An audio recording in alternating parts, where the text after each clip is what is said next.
Okay, so I'm here with my good friend. Just tell me like your testimony, like for the kids, or maybe like they like to make money quick with drugs and all that. Tell me your testimony. Oh, you mean hustling the game? Yeah. Yeah, you know, it's definitely not the life, you understand? Because you're going to end up like me. I just came home from 15 years inside the penitentiary, you know, and hustling the game has got me stabbed numerous times. I was cut here, stabbed here in the forehead, stabbed here. I was shot, stabbed here, you know. For any kids out there watching this, I hope you're really paying attention to this, because I'm very sincere when I say this.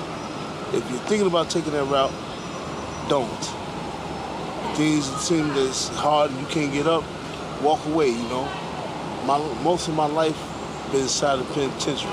I've been in and out of some type of lockup since I was the age of 13, you know. My mother shot dope. My pops was a hustler, you know. He, you know, God took him away from me, you know, he was killed, you know.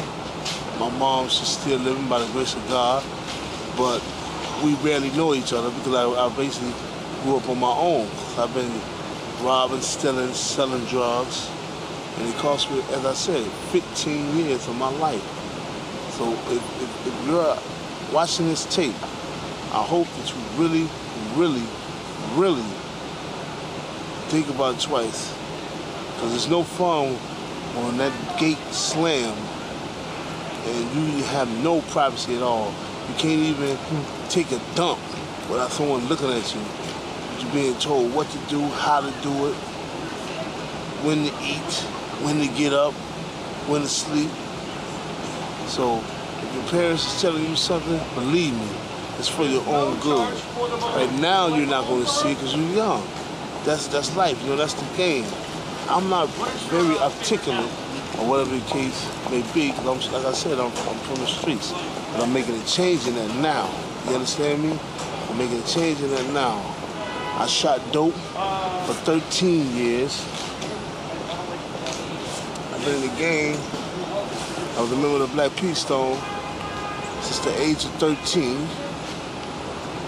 And I've seen people get killed. Unfortunately, I have killed myself, and I have to live with that now. At the time I was doing it, I was so heavily medicated on the drugs that I had time to reflect on my conscience. It didn't bother me. But now, I wake up with nightmares. Right now, I'm currently living on the streets. I just came home. Everything you see I have on is what I own. My clothes were stolen from me 3 times. Because I couldn't afford the storage. And all I knew is what I knew, how to get money illegal.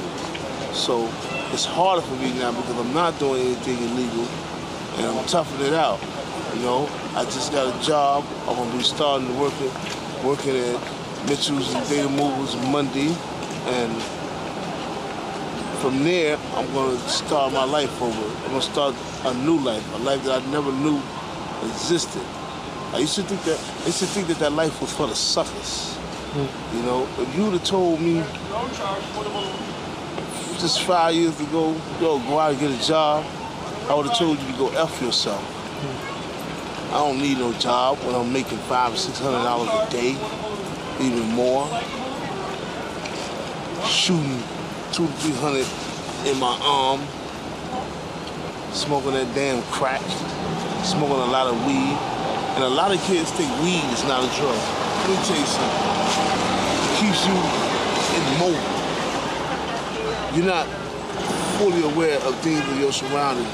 You think you are, but that's the weed making you think that. But you're not. You understand? You're not. You know how many times people had to repeat things over to me now? It bothers me sometimes. I have to have a person repeat things over me. And I know that all resulted in drugs, because even though I've been in and out of prison and been in and out of jail, you know, jail and prison is 2 different things. Let me define this for a lot of you kids too. Jail is when you get locked down and they have you up front in the county or something, in the city, where you ain't got to worry about, you got to worry about your life, period, when you're up in a place like that. But it's not as rough when you're in jail because you're being processed. You know, you're fighting the trial or you're waiting to hear what's going to happen to you. You're in limbo. You understand? So you're sort of safe in a way. People still robbing you. You're still seeing people being extorted. You know, some even getting their manhood took. But once you get upstate and you get in them cells, you get in prison, and this guy next to you don't give a damn about you because he's doing 75 years of life. This guy is doing 25 years of life. This guy has natural life, killing and chopping up his wife. You don't think these things, you know, when you get to see that, and reality sets in, that you got to stay around this every day. And when they call on the program, which is when you go to school, if you choose to go to school, or when you want to go out to the yard for recreation thing. And that's when most of the killing and stuff in jail goes down. And no one hears your cries. No one hears your cries. Everybody in there has to be a man and tough it up. Even the guards doesn't care about your life. You mean nothing to them. You mean nothing to them. Okay. You know, it's not no fun you sitting there talking to a guy. That's just why you don't get used, you don't make friends in jail. Because you can't get used to them because you never know if they're going to die today, die tomorrow. You meet them Monday, and then Monday night they getting stabbed up because they was short on Bubba's package. You know, a lot of kids come through here, they're young and foolish, and they don't understand, and they started getting right into the stuff that they was doing in the streets. They started smoking drugs by the inside. They started dealing drugs for somebody inside because they haven't wanted to send them packages or anything. Next thing you know, they come short of their money. Ain't no excuses. This guy got nothing to lose, so he sticks something in you this long. And the guard doesn't care. And then you got to go into the shower and get fully naked in front of 7 other men, and 3 of those men may be looking at your goodies, looking at your money bag. That's what we call the money bag, your booty. You understand? This is why today I don't wear my pants hanging down. I know to the kids it's cool. Oh, Busta Rhymes does this, 50 Cent does this. Nah, that ain't cool. In jail, that means you somebody bitch, you somebody hoe. When you have your pants hanging off your ass, that means you looking for a man. So when you see a guy holding another guy's belt, that means he chooses him. That's his man. And he has to do what this guy tells him to do, or else he's gonna get stabbed in his sleep or get his throat cut. You understand? When he tells him, listen, I want you to service John. He got to go there like a woman and get on his knees and suck his man off because he's too weak to fight himself. You know? Ain't nobody telling you to be a weak man. You understand? Hell, I know I wasn't no weak man. I stayed in the box from fighting. But I've been stabbed. I don't even know how many times I've been stabbed. I don't know how many times I've been knocked out. I don't know how many times I've knocked people out. I don't know how many times I've stabbed people. And it was just to survive. It wasn't what I thought it was. You understand me? And it hurts when your sister or your mom or someone gets sick and you can't go home to visit them because they won't let you go home to visit because you owe time. They don't want to hear your excuse. They don't care about, well, his mom is sick. Let's let him go and visit. Nah, it don't work like that. Your ass is trapped off, you're caught.